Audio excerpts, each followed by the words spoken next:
माने कौवा। Excuse me चाची। तू क्या हो और चिल्लात क्या है बाड़ू? मैं पप्पू की चाची हूँ। आप बच्चों को गलत सलत अंग्रेजी क्यों पढ़ा रहे हैं? तोहरा से के कहलस कि हम गलत पढ़ावत बानी? अच्छा, CRO क्रो, क्रो की स्पेलिंग CROW होती है। W कहाँ गया? अरे जल्दी जल्दी में W छूट गईल तो कौन पहाड़ टूट गईल? अरे तू तो खाना बनावत होकबू तो तोरा से धनिया मिर्चा हल्दी कुछ न कुछ तो छूट जात होई। तुम्हें मजाक सूझ रहा है? तुम्हारे गलत पढ़ाने की वजह से पप्पू हर साल फेल हो जाता है। हाँ तो फेल तो होबे न करी, पप्पू तो खुद ही गधा बा। पप्पू गधा नहीं, गधे तुम हो। हेलो, ये क्या हंगामा है? और तुम कौन हो? मैं पप्पू की चाची हूँ। और आप कौन है? मैं इस स्कूल का हेडमास्टर हूँ। अच्छा, हेडमास्टर जी, देखिए आपके टीचर कितना गलत सलत पढ़ा रहे हैं बच्चों को। हाँ, गलत तो पढ़ा रहा है। 5,000 के तनख्वाह में इससे ज्यादा अच्छा क्या पढ़ाएगा? राधे श्याम सीताराम, जितना पैसा उतना काम। You're not making fun of such a serious matter? इन बच्चों के भविष्य के साथ खिलवाड़ कर रहे हो तुम लोग। एगो काम करा, पप्पू के तू ही पढ़ा के पास कराला। और अगर मैंने पप्पू को पास करा दिया तब? माँ कसम नौकरी छोड़ दूंगा दुर्गा माई। ठीक है, तो अपनी नौकरी छोड़ने के लिए तैयार हो जा। अरे शर्त लगाए के क्या जरूरत है? कहीं पप्पू पास हो गई तो पूरा स्कूल के नाम मिट्टी में मिल जाए ना गोवर्धन। अरे परीक्षा में अभी 13 दिन बाकी बा। 13 दिन में देखा तानी कि का उखाड़ ले। हाँ, सही बात है। ठीक बा, ठीक। गोवर्धन बाबू, श्राद्ध कितना दिन में होला? 13 दिन में। तू तैयारी करा, 13 दिन बाद हमार भौजी पिंडा के भार तोहरे सर पे फोड़ी। हाँ बोलो बेटा। CROW क्रो, क्रो का मतलब कौवा। CRO क्रो, क्रो माने कौवा। ओह नो बेटा, CRO नहीं, CROW, W बोलो। CRO क्रो, क्रो माने कौवा। हाय देखा, एगो और नया नौटंकी शुरू हो गई घर में। तुम वहाँ क्या देख रहे हो? तुम पढ़ाई पे ध्यान दो। बोलो CROW crow. CRO crow, crow माने कौवा। यहाँ अरे आओ रे। कारे बचना, सुन लिया तो और भौजाई गोवर्धन मास्टर के चैलेंज कर ले भैया। बिल्कुल सही सुन ले वाला। पपुआ के पास होते ही गोवर्धन मास्टर के नौकरी गई। अच्छा, और कहीं पपुआ फेल हो गई तो का तोर भौजैया निरहुआ के छोड़ के गोवर्धन मास्टर के लगे चल जाई का रे? जवान संभाल के, भौजी का अगर कुछ कह ले तो जवान काट ले। ई देखा, बड़ा गरमाता रे। लगा था भौजैया देवरों के जवानी का रस चखा दे ले पिया। ए बबलू यादव, ई देखा मोट को भड़भड़ाता रे। ए जेठ वाले ना, घबरो मत सारे, साल में 1 महीना जेठ का भी होला।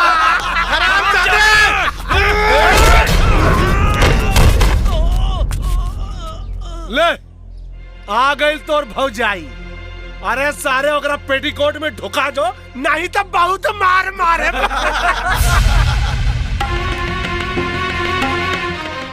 लातों के भूत बातों से नहीं मानते। उस दिन तू ही था ना जिसने मुझे आइटम बोला था? करेक्ट। काहे कि तू देखे में कोनो सती सावित्री ना, चतुर्भुज स्थान के टॉप के माल लागैलू। अब की बार सिर्फ थप्पड़ मारा है, अगली बार जरूरत पड़ी तो चप्पल उतार कर मारूंगी। तोरा के पता नहीं खे केकरा के थप्पड़ मर ले हा? न बाप के पता न जात के, बहुरिया बन के गांव में आग लगाओ तारे। अब हम बताए तोरा के गांव और गांव के रिवाज। हाथ कैसे लगोले? हाथ कैसे लगोले? साला, हाथ कैसे लगोले? हाथ कैसे लगोले? बोल।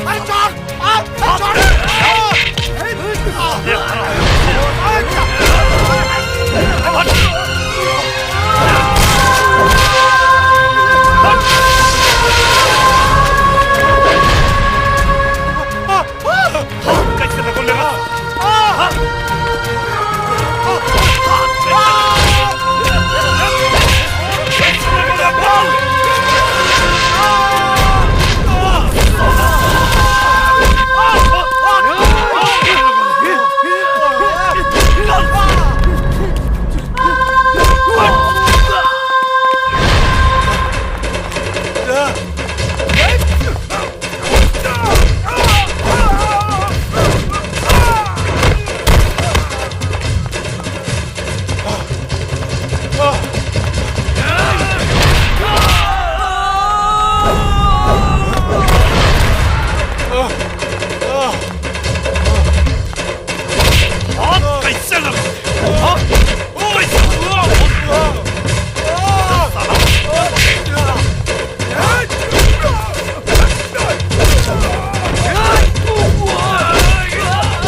बेचन,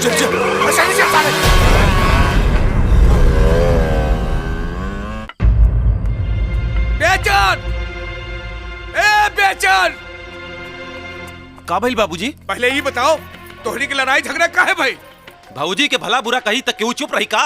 अरे तक तुहार भौजी दूध के धोइल बानी का? जब से ही घर में आइल बा रोज कोई ना कोई नया बखेरा खड़ा हो जात बा। बपुआ के पढ़ा लिखा के बलिस्टर बना दियन, बड़का मास्टराइन आइल बानी। कहाँ बार एकर बोर्ड? चल नहीं स्कूल खोले, ये घर है स्कूल ना। आज से ये पढ़ाई लिखाई तुहार पर ना बंद हुई पढ़ाई लिखाई। काहे बंद हुई पढ़ाई लिखाई? का चाहता नहीं आप कि पपुआ अनपढ़ रह जाए? वाह बेटा, हम देख रहल बानी जब से ये लड़की घर में आइल बा तब से तू बहुत जवाब देवे लगला है। जवाब नहीं खीदत बाबूजी। अगर ये गलत करी ना तो सबसे पहले एकर विरोध हम करब, लेकिन अगर सही करी तो एकर साथ देवे से भी पीछे ना हटब। अरे तो देर काहे कैले बड़ा? सुबेरे साहब एकर पैर छुअल करब। अरे तो का हो जाई पैर छू लेब त? हाँ का हो जाई? ला छू लेनी पैर।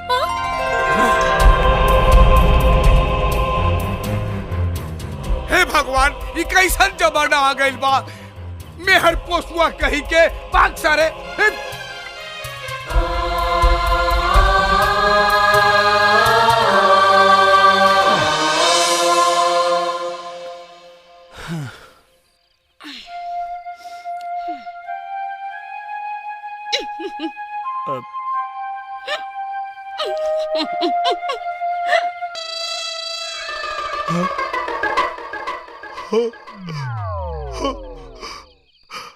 घुस जा, जा जा जा, घुस जा घुस जा, जा।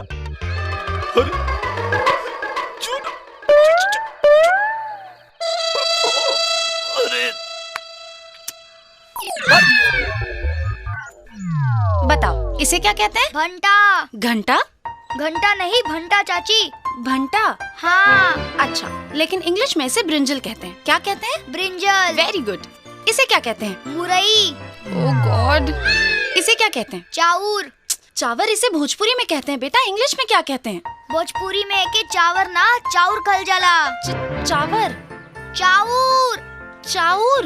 करेक्ट। एक सेकंड, मैं तुम्हें इंग्लिश सिखा रही हूँ, तुम मुझे भोजपुरी सिखा रहे हो। इसे क्या कहते हैं? गहूं। What's this? Nose. What's this? चीक। What's this? चीन। What's this? Head. No. Say forehead. Forehead. अरे पपुआ, अरे अरे अरे चाची, हम क्लास में पहला नंबर से पास हो गई नी। अरे का भाई, पप्पू पास हो गया। पप्पू पास हो गई? हाँ भैया, पप्पू पास हो गई। बबलू भैया हमके बचा ला। का भाई? पूरा गांव वाला हमके मारल चाहता रहे, अब तू ही हमके बचा सकेला। टेंशन मत ले, कुछ ना होई। सही जगह आइल बाड़े। रुका लो।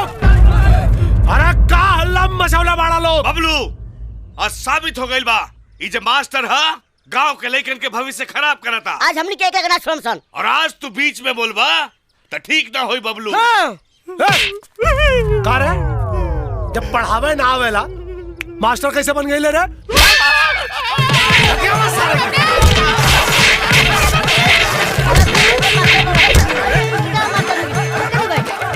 अरे हमार तो नौकरी गई रे। वाह बिस्तर भैया वाह, तोहार तो बम्बे वाली पतो पूरा गांव घर के नाम ऊंचा कर देले बिया। यही से कहल बा, पढ़े लिखे नारी फैलावे उजियारी। वैसे मर भैया, तहार पतोहू साबित कर देली कि गांव के स्कूल के पढ़ाई लिखाई में रंग ढंग नहीं है। तोरे यहाँ के बहू 16 आना ना 18 आना बा। खुश कर देलू बहू, खुश कर देलू। सारा गांव में तोहरे चर्चा बा। बहू, तोहरा ब्याहे में तो हम कुछ ना दे पाऊनी, तोहरे खातिर मांग टेका लियल बनी, ले ला।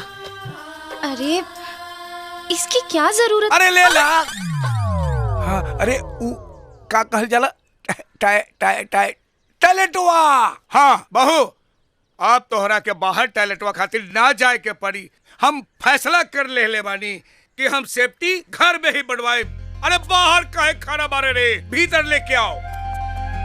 देखत का बारे, नीचे रख।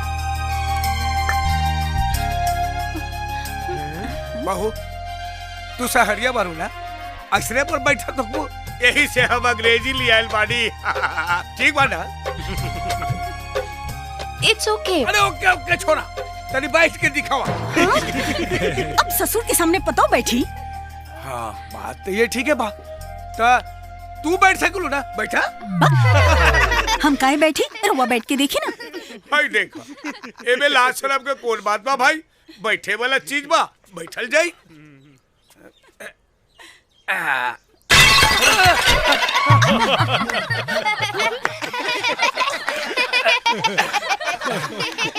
लागत सरवा नकली माल दे ले बा।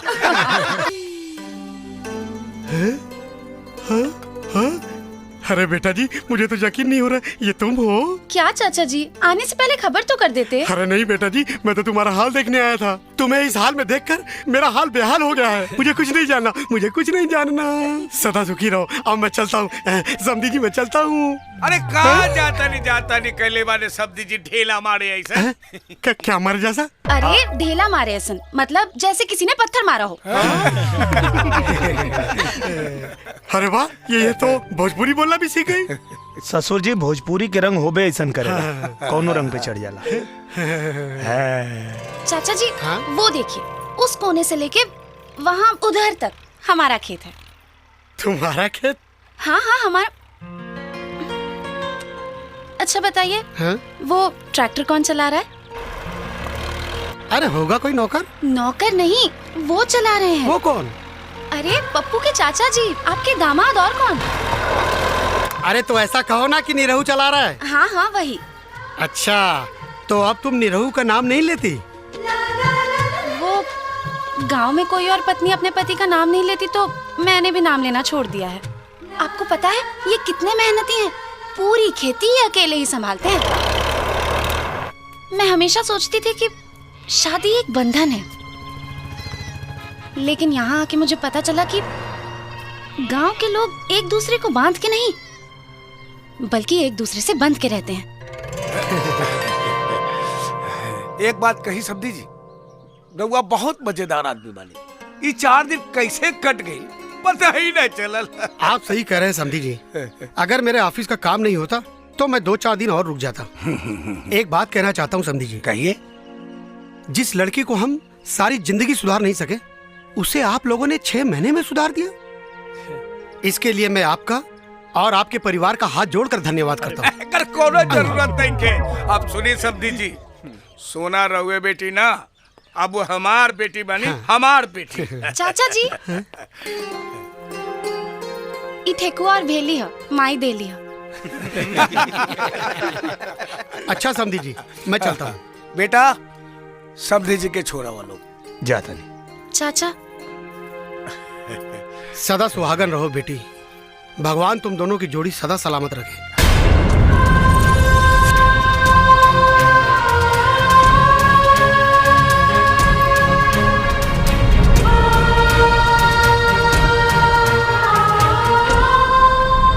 हाय चाचा। और चाचा जी, सुना है गांव गए थे, क्या हाल है मेरी सोना की? ये तस्वीरें हैं, खुद ही देख लो।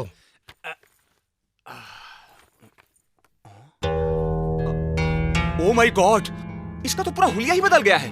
प्यार सब कुछ बदल देता है बेटा। प्यार? किसका प्यार? किसका प्यार? अरे उसके पति निरहुआ का प्यार। और किसका प्यार? क्या बकवास कर रहे हो? वो उस गंवार से प्यार करेगी? मैं अपनी इन्हीं आंखों से देख कर आ रहा हूँ। अरे सोना के रग रग में निरहुआ बसा हुआ है। वो खुद नहीं जानती कि वो उसे कितना प्यार करती है। मैं यकीन नहीं करता। अरे तुम्हारे यकीन करने या ना करने की परवाह किसे है? मुझे उसकी परवाह है, मैं उससे प्यार करता हूँ। घंटा करते हो तुम, सोना से नहीं उसकी ये दौलत से प्यार करते हो। अब तुम्हारे हाथ में आएगा घंटा, उसको पकड़ के हिलाना। टन टन टन टन टन टन टन। चाचा जी, गेट आउट। चाचा जी, तुम यहाँ से चाहते हो कि तुम्हें धक्के मार के निकलवाऊं? तुझे तो मैं बाद में देख लूंगा।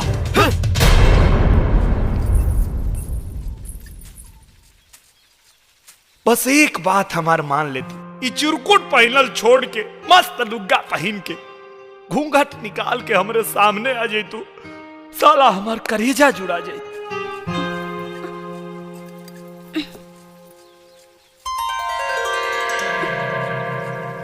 ए जी। अरे देखत का बानी, आई खाना खा ली।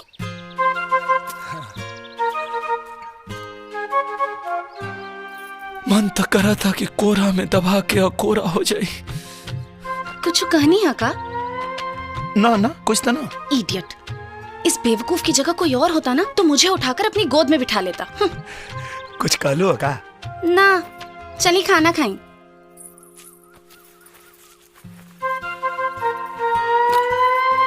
ली खाना खाई।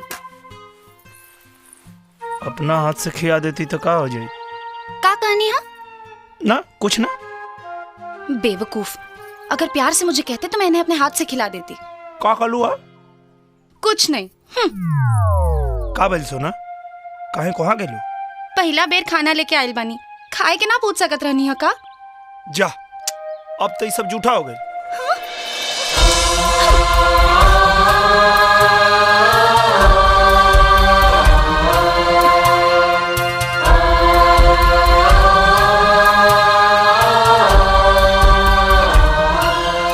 अरे हम तो सब खा गई नहीं, रुकी हम फिर से खाना। अरे रुका ज्यादा, आज तो तोरा के देखिए कि पेट भर गई। तब फिर हम जाता नहीं? हाँ जा। जाई? जा। ठीक बा, तब हम जाता नहीं। जा।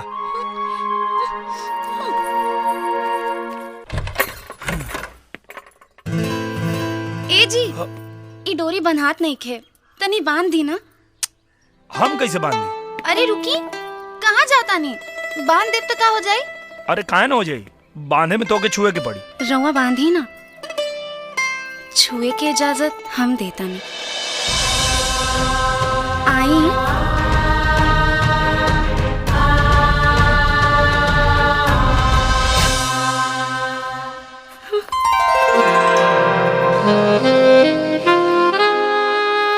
चाचा, निरहुआ सटल रहे माने का होला?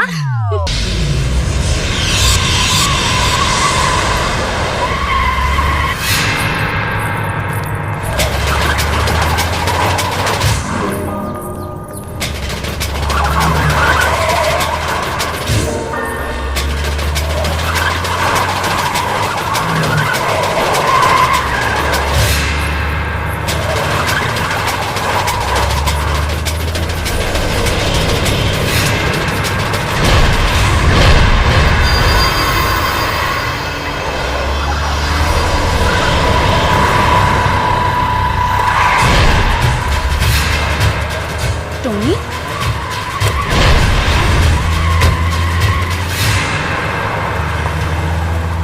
तुम यहाँ क्यों आए हो?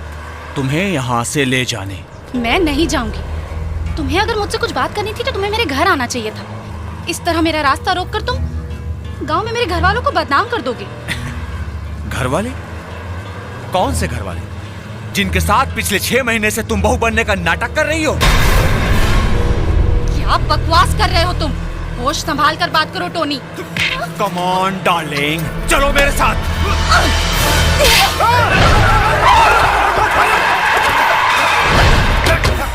बहुत बर्दाश्त किया तुझे साले कुतिया। हरामखोर, तोरा हिम्मत कैसे भइल रे हमरा बहू पर हाथ उठावे के? गोड़ लगाता नहीं है चचा। अरे बाप रे, पूरा फैमिली बा है। बुढ़ऊ, चुपचाप तमाशा देखा, नहीं तो काट के रख दे पूरा परिवार के। ओहो, तो ये हैं तेरे परिवार वाले जिनकी इज्जत की तू दुहाई दे रही थी। गले में मंगलसूत्र और मांग में सिंदूर डाल के तू इनको बेवकूफ बना सकती है, मुझे नहीं। मुंबई के नाइट क्लबों में अपनी जवानी को रोशन करने वाली अय्याश कुतिया गांव में आके इज्जतदार बन गई है। तेरी असली औकात क्या है मैं दिखाता हूं। आज तेरी असली औकात पूरा गांव देखेगा, पूरा गांव। बुड्ढे,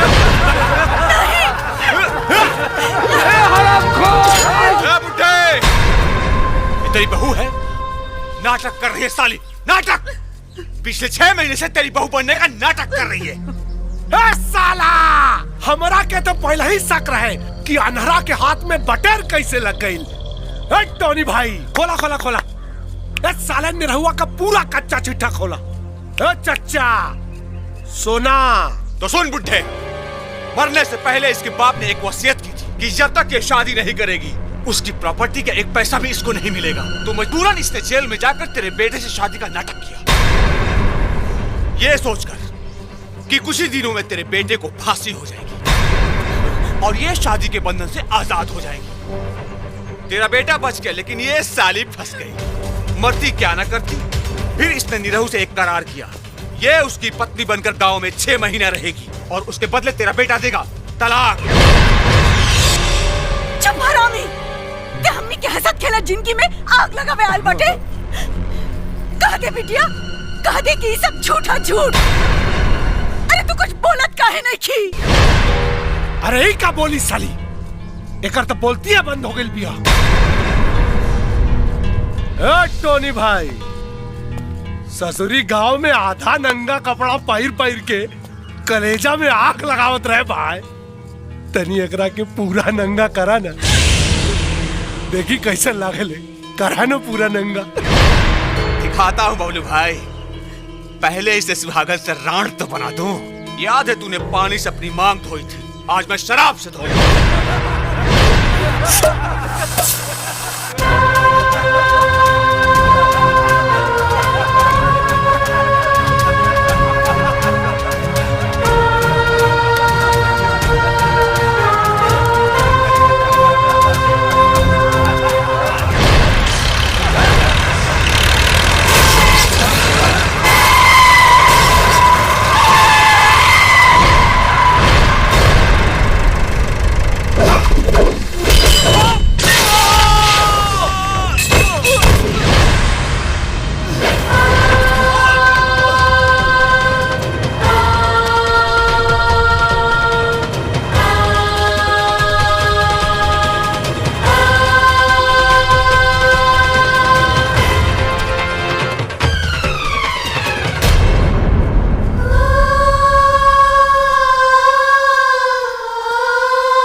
सुहागिन का सिंदूर धोए में तब भगवान के पसीना छूट जाइए, तब तोर का औकात है।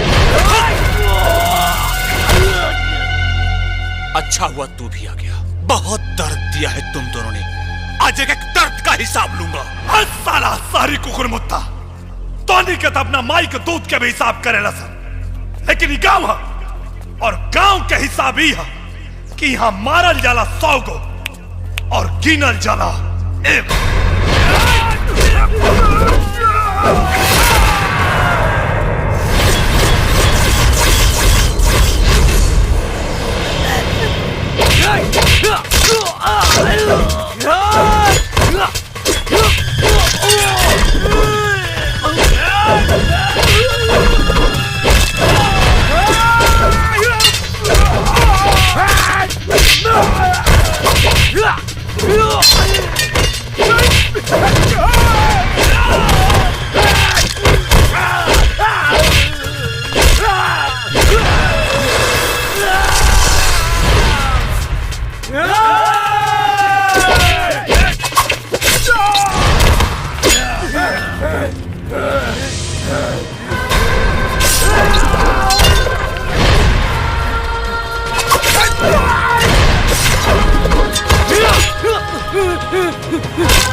माफ कर दो मुझे, माफ कर दो मुझे, माफ कर दो, मुझे गलती हो गई।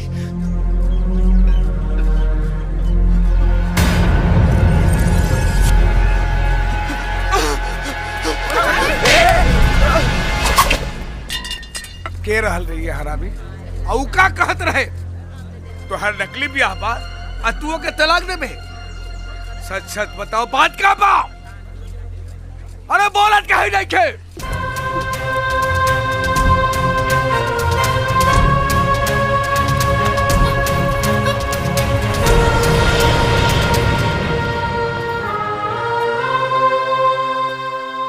आज 6 महीना हो गई, पूरा 6 महीना। और ये 6 महीना में हमसे करार कैल हर शर्त के पूरा कैल। एगो पतो के देवरानी की भौजाई के चाची के रिश्ता के इतना बढ़िया से निभालो कि कबो कबो तो हमके भी धोखा हो गई। हम जाना था नहीं तो हमरा से पीछा छोड़ावे खातिर हर तकलीफ के बर्दाश्त कर ले लो, तो अपन फर्ज निभाओ लो। अब फर्ज निभावे के बारी हमार बा।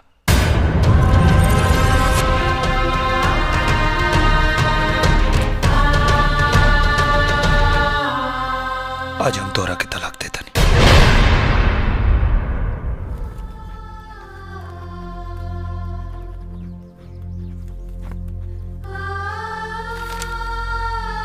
इरल तलाकनामा।